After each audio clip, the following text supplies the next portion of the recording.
Rolls Royce दुनिया की सबसे लग्जूरियस कार्स बनाती है और दुनिया के सबसे अमीर लोग एक रोल्स रॉयस ओन करने के सपने देखते हैं। लेकिन सरप्राइजिंगली इसी लग्जूरियस रोल्स रॉयस की शुरुआत एक ऐसे लड़के ने की थी जिसका पूरा बचपन गरीबी में चाइल्ड लेबर करते हुए निकला। कहानी की शुरुआत होती है 1863 में। इंग्लैंड के एक छोटे से गांव में जन्म होता है हेनरी रॉयस का। जब रॉयस केवल 4 साल के थे तभी उनके फादर का बिजनेस बर्बाद हो गया और पूरी फैमिली सड़क पे आ गई। लेकिन ये तो केवल प्रॉब्लम्स की शुरुआत थी। इसके बाद महज 9 साल की उम्र में रॉयस ने अपने फादर को हमेशा के लिए खो दिया, जिस कारण उनकी मदर को मेड का काम करना पड़ा और रॉयस न्यूज़पेपर डिलीवरी करने लगे। अब तक रॉयस का फ्यूचर डार्कनेस से भरा हुआ था, लेकिन 14 साल की उम्र में उनकी लाइफ में एक टर्निंग पॉइंट आया। उनकी एक आंट ने हेनरी में पोटेंशियल देखा। वो ग्रेट नॉर्दर्न रेलवे कंपनी में गई और वहां 20 पाउंड पर एनम देके रॉयस को एज एन अप्रेंटिस ज्वाइन करवा दिया। अगले 3 सालों में रॉयस ने दिन रात एक कर दिए। दर्जनों बुक्स पढ़ के और फैक्ट्री में प्रैक्टिकली काम करके कारपेंट्री,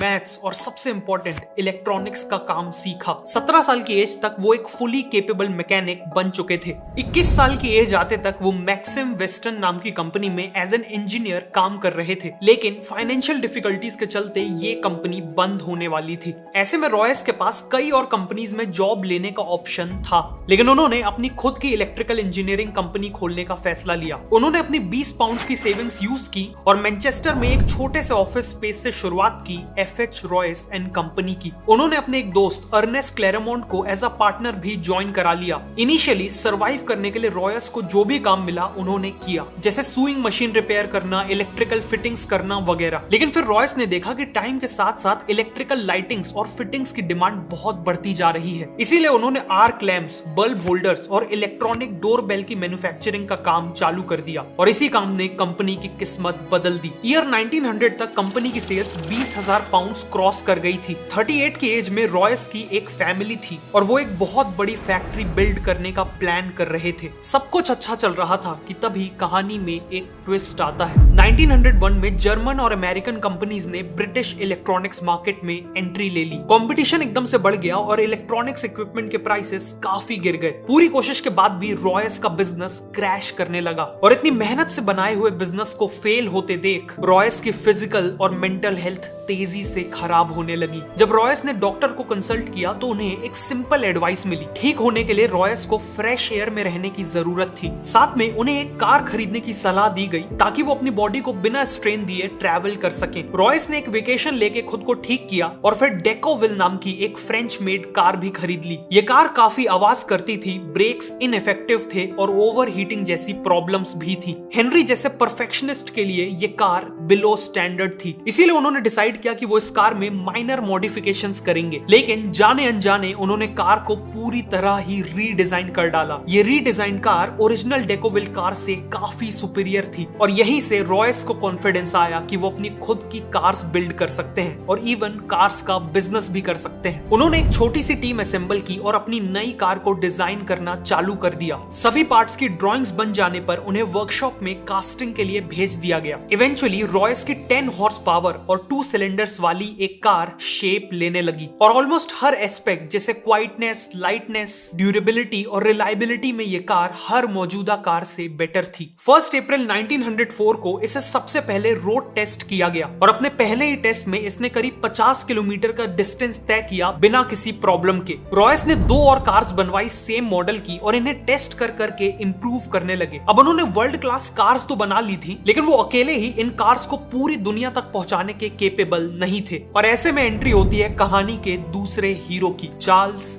रोल्स। रॉयस एक एग्जीबिशन में अपनी कार्स को प्रेजेंट कर रहे थे और इसी दौरान इन कार्स पे चार्ल्स रोल्स की नजर पड़ी। चार्ल्स रोल्स एक पैशनेट मोटरिस्ट थे और सुपीरियर क्वालिटी की कार्स का सक्सेसफुल बिजनेस करते थे। रोल्स ऑलरेडी एक लग्जरी ब्रिटिश कार मेकर को ढूंढ रहे थे, इसीलिए उन्होंने रॉयस से मुलाकात की और कार्स को क्लोजली देखा। वो रॉयस से इतना इंप्रेस हुए कि बाद में उन्होंने अपने एक बिजनेस पार्टनर से कहा कि उन्होंने वर्ल्ड के ग्रेटेस्ट इंजीनियर को ढूंढ लिया है। अगले 3 महीनों में इन कार्स को बेचने के लिए चार्ल्स रोल्स और हेनरी रॉयस एक जॉइंट वेंचर स्टार्ट करने का अग्रीमेंट करते हैं और इस जॉइंट पे वापस आते हैं। मार्च 1906 में रोल्स रॉयस लिमिटेड को ऑफिशियली स्टैब्लिश किया गया और सबसे पहले 4 रोल्स रॉयस 10, 15, 20 और 30 हॉर्स पावर वाली मॉडल्स को सप्लाई करने का डिसीजन लिया जाता है। रोल्स का मानना था कि किसी भी कार की मार्केटिंग करने का सबसे अच्छा तरीका है उस कार के साथ रेसिंग टूर्नामेंट्स में पार्टिसिपेट करना। इसीलिए रोल्स ने आइल ऑफ मैन टूरिस्ट ट्रॉफी जैसे प्रेस्टिजियस टूर्नामेंट्स में पार्टिसिपेट किया और रोल्स रॉयस की कार्स यूज करके उन रेसेस को जीता भी। साथ ही साथ उन्होंने इन कार्स से कई नए स्पीड रिकॉर्ड्स भी बनाए। इन सब से रोल्स रॉयस ऑलरेडी एक ग्रेट कार कंपनी की तरह एस्टैब्लिश हो चुकी थी, लेकिन अभी उनकी सबसे सक्सेसफुल कार का आना बाकी था। ईयर 1906 के एंड में रॉयस ने 40 और 50 हॉर्स पावर और 6 सिलेंडर्स के साथ एक मॉडल लॉन्च किया। इसकी बॉडी का कलर सिल्वर था और यह चलाने में बेहद स्मूथ और साइलेंट थी, बिल्कुल एक गोस्ट की तरह, और इसीलिए इसका नाम सिल्वर घोस्ट रखा गया।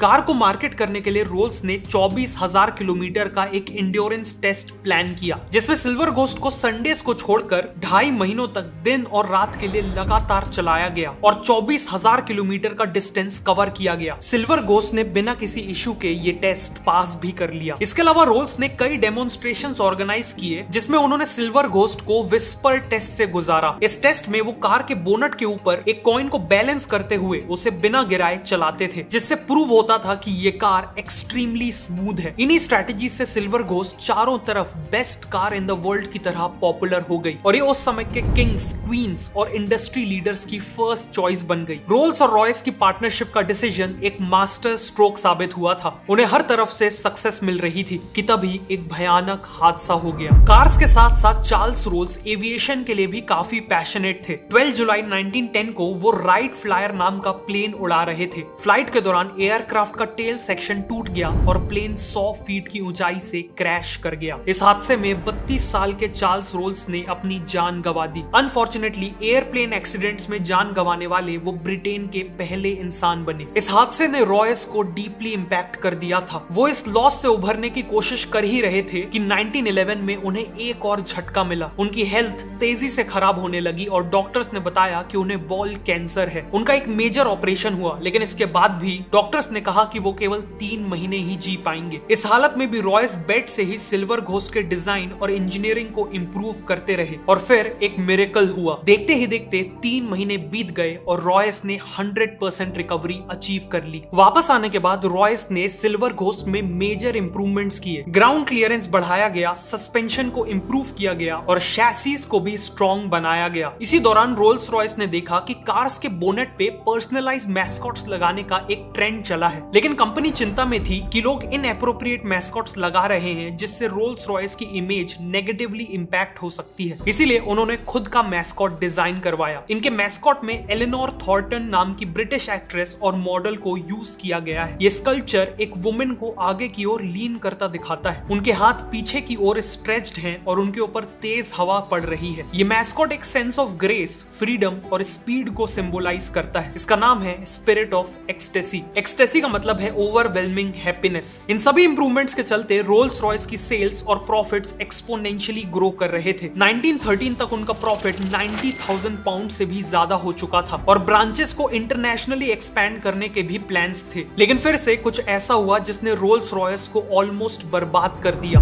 World war 1। 1914 में वर्ल्ड वॉर 1 की शुरुआत हुई, लेकिन रोल्स रॉयस इसके लिए तैयार नहीं थी। वॉर के कारण इकोनॉमी क्रैश हो गई, जिसका इंपैक्ट सबसे ज्यादा रोल्स रॉयस जैसी लग्जरी कार कंपनीज पे पड़ा। सेल्स क्रैश कर गई और कंपनी को एम्प्लॉयज को फायर करना पड़ा। सभी को लग रहा था कि रोल्स रॉयस वॉर को सरवाइव नहीं कर पाएगी, लेकिन रॉयस के दिमाग में कुछ और ही प्लान्स थे। रॉयस ने मिलिट्री अथॉरिटीज से मीटिंग की, जिसके बाद उन्हें रियलाइज हुआ कि वॉर में रिलायबल और हाई परफॉर्मेंस वाली गाड़ियों की सख्त जरूरत है। इसीलिए रोल्स रॉयस ने सिल्वर घोस्ट को मॉडिफाई करके एक आर्मर्ड कार में बदल दिया। कार की बॉडी में 8 मिलीमीटर मोटा आर्मर लगाया गया। एक रिवॉल्विंग टरेट भी लगाया गया जिसमें एक मशीन गन फिट की गई। इस कार को मिडिल ईस्ट के हार्श डेजर्ट रीजन्स में ऑपरेशंस कंडक्ट करने के लिए यूज किया गया। प्लस इनका यूज स्पाइंग मिशंस के लिए भी हुआ। ऑल्सो क्योंकि सिल्वर घोस्ट चलाने में काफी स्मूथ थी, वो किसी वुंडेड सोल्जर को कैरी करने के लिए भी बेस्ट व्हीकल थी। इसीलिए कई सिल्वर घोस्ट को वॉर एम्बुलेंसेस की तरह तरह मॉडिफाई कर दिया गया। इनमें स्ट्रेचर्स, मेडिकल इक्विपमेंट्स और नर्सेस के लिए सफिशिएंट स्पेस बनाई गई और नाइट टाइम मिशंस के लिए इलेक्ट्रिक लाइटिंग्स फिट की गई। इन एम्बुलेंसेस ने हजारों जिंदगियां बचाई। फाइनली अपनी लग्जरी फीचर्स के कारण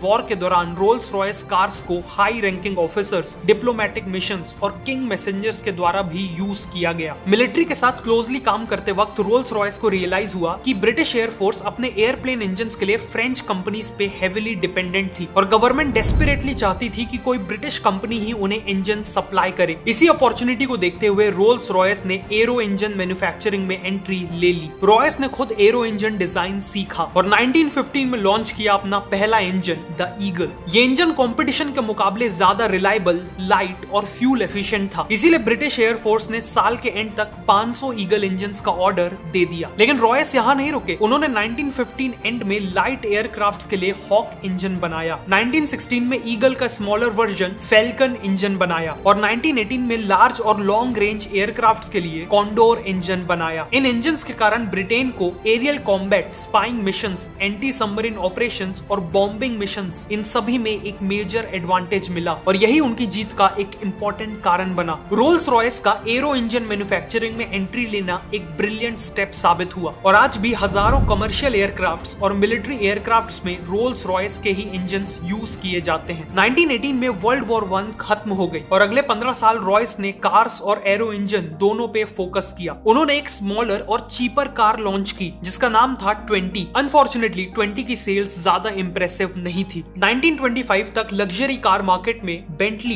डेल्मर और कैडिलैक जैसी ब्रांड्स के कारण कंपटीशन बहुत बढ़ गया था और रोल्स रॉयस को अपनी पोजीशन मेंटेन करने के लिए एक बोल्ड कार की जरूरत थी। इसीलिए उन्होंने सिल्वर गोस्ट को रिप्लेस करते हुए बेटर परफॉर्मेंस और 4 व्हील ब्रेक्स के साथ लॉन्च की द न्यू फैंटम। फैंटम काफी सक्सेसफुल हुई और इसने वापस से रोल्स रॉयस को लग्जरी कार मार्केट का किंग बना दिया। आगे चल के फैंटम 2 भी लॉन्च की गई जो इक्वली वेल रिसीव्ड थी। 1931 में रोल्स रॉयस ने बेंटली को अक्वायर कर लिया जो बैंकरप्ट होने वाली थी और इसके बाद रॉयस ने डिजाइन की एक और आइकॉनिक कार, बेंटली 3.5 लीटर्स, जो रोल्स रॉयस और बेंटली इन दो ग्रेट ब्रांड्स का एक सक्सेसफुल ब्लेंड था। लेकिन अनफॉर्चुनेटली रॉयस कभी भी इस कार को अपनी आंखों से नहीं देख पाए। 22 अप्रैल 1933 को 70 साल के सर हेनरी रॉयस ने अपनी आखिरी सांसें ली कार के प्रोडक्शन से कुछ ही महीने पहले। सर हेनरी रॉयस की डेथ से लेकर आज तक रोल्स रॉयस ने कई अप्स एंड डाउन्स देखे। एक तरफ फैंटम 3, सिल्वर शैडो और घोस्ट जैसी आइकॉनिक कार्स लॉन्च की तो वहीं दूसरी तरफ 1960s में फाइनेंशियल डिफिकल्टीज का सामना करना पड़ा जिस कारण उनके एविएशन और ऑटोमोबाइल बिजनेस को अलग अलग कर दिया गया और करंटली रोल्स रॉयस मोटर्स को BMW ओन करती है। लेकिन आज भी रोल्स रॉयस अपनी आइकॉनिक कार्स के कारण अल्टीमेट